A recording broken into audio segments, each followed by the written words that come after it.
Hey everybody, and welcome back to Lindsay's Little Library. So we're here today because I may be in a bit of a reading slump, but I am definitely not in a book buying slump.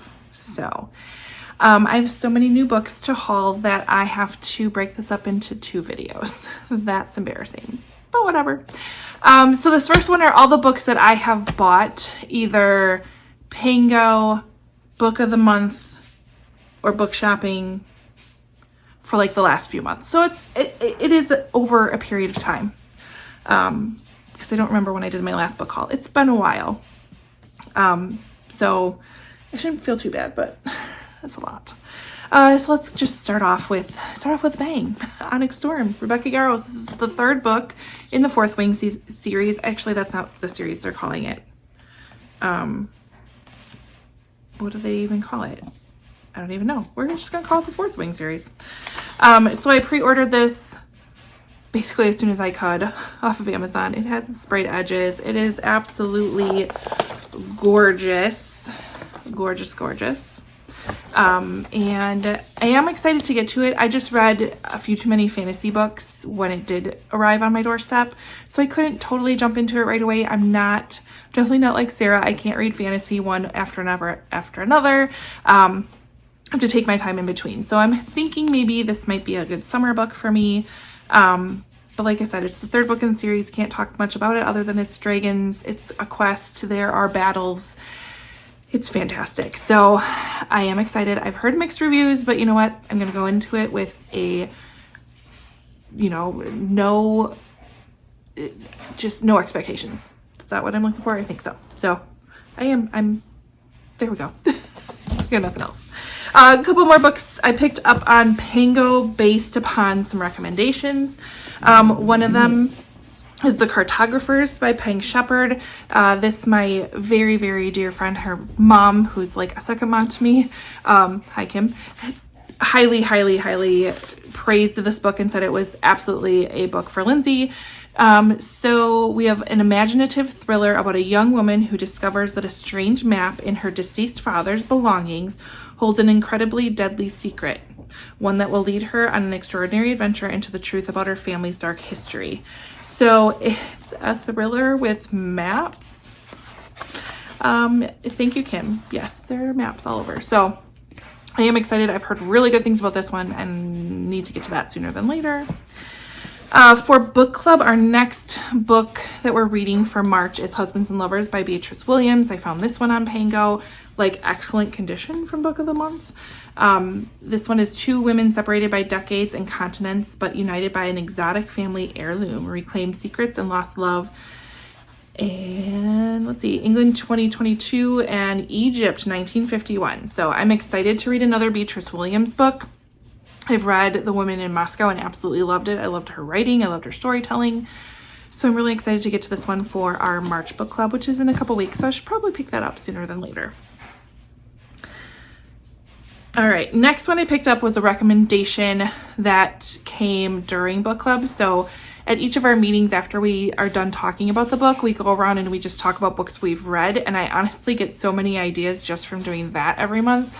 And this was one, I think Sarah brought it up at book club, not the Sarah you know, a different Sarah, called The Favorites by Lane Fargo. Also a Book of the Month book from January this year, and I found it on Pango for like $8. And I'm like, well, that's cheaper than what I would get it if I did an add-on. So we did it that way. And it had Pango bucks.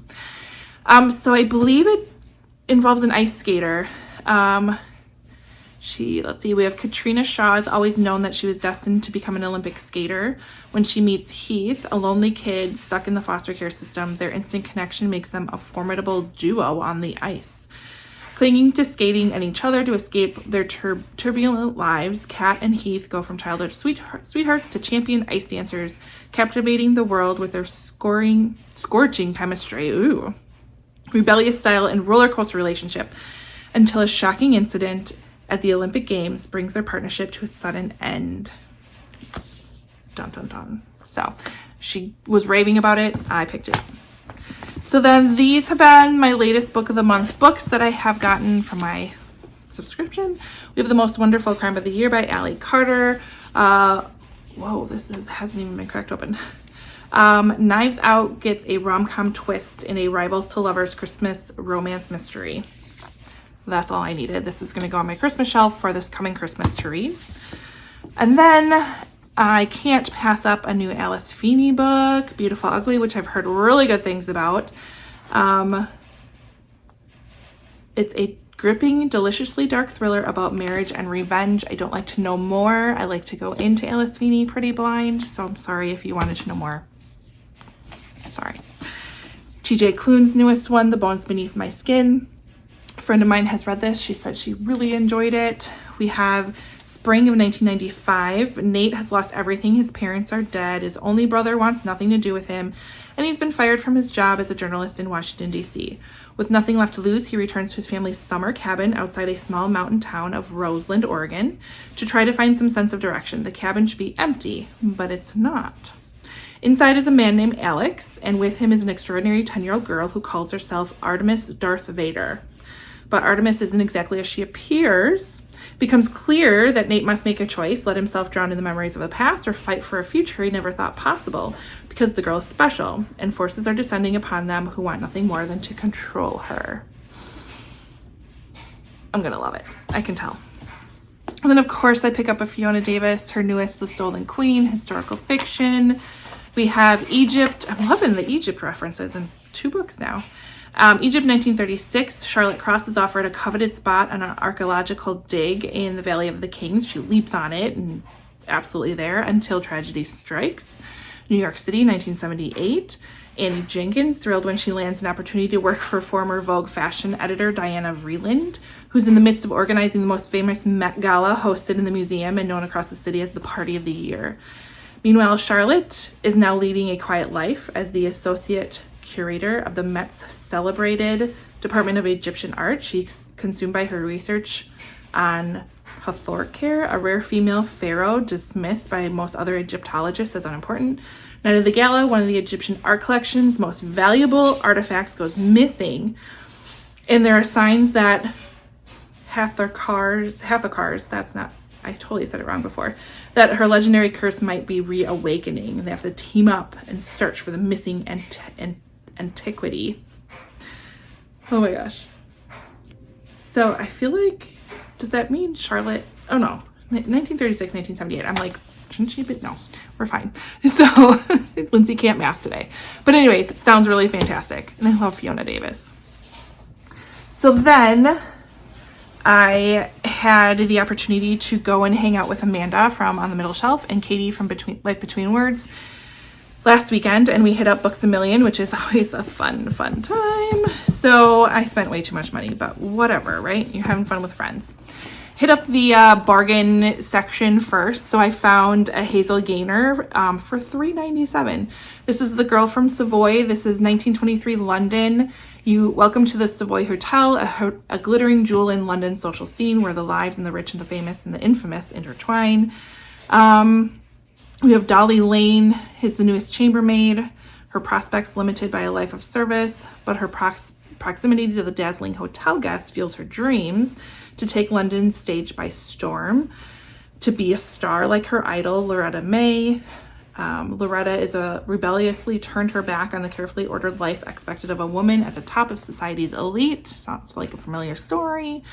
When an unusual turn of events leads Dolly's and Loretta's lives to collide, they must both learn to let go of their past in order to hold on to what they most desire. I'm here for it. Then this one I picked off of Katie's reject pile. 2 Nights in Lisbon by Chris Pavone. This again, only $8. We have You Think You Know a Person. Ariel Price wakes up in Lisbon alone. Her husband's gone. No warning, no note, no answering his phone. Something's wrong.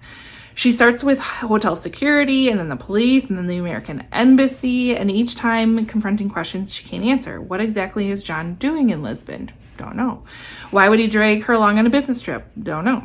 Who would want to harm him, and why does Ariel know so little about her new and yet much younger husband? Clock is ticking. Ariel is increasingly frustrated and desperate, running out of time. The one person in the world who can help is the person she least wants to ask. I don't know who that is, but sounds super interesting. Then I picked up The Orphanage on the Lake by Danielle Miller. We have a missing girl, an orphanage filled with secrets. Sounds like there's some mischievous things happening at this lake, and I am there for it. And then, of course, the Darcy Coates Hunted. Give me a good ghost story, Darcy, any day. The cover alone creeps me out. Her disappearance wasn't an accident, and her rescue will be a mistake. I started reading this while we were just kind of sitting at the table, and I got a couple chapters in already, and I was like, yep, it's for me. Then I picked up two of the most beautiful books I've probably ever had. I had to get the newest Nightingale edition by Kristen Hanna. It just was calling to me. And I'm probably due for a reread because it's been quite a while since I've read The Nightingale. And for me to still claim it's my favorite book of all time, I probably should read it again and back that up. So I think that's going to be a bit of a project for me, is to dive right back into, in my opinion, one of the best books ever. So picked that up. And then happened to come across Junie. This is by Erin Crosby Eckstein. The cover drew me in. Not gonna lie, but then I started reading about it, and then I convinced both Katie and Amanda to also buy it as well. So we have a young girl must face a life-altering decision after awakening her sister's ghost, navigating truths about love, friendship, and power as a civil war looms. That's all I had to read, and I was like, okay, ghosty vibes right before the Civil War. I want it all. So excited to get to that one as well. So those were all of the books that I have purchased in the last couple of months. I think I'm going to break this up into a couple videos. So my next one is going to be all of the books that were gifted to me lately. So if you've read any of these, please comment below and let me know if there's ones I need to pick up more than the others.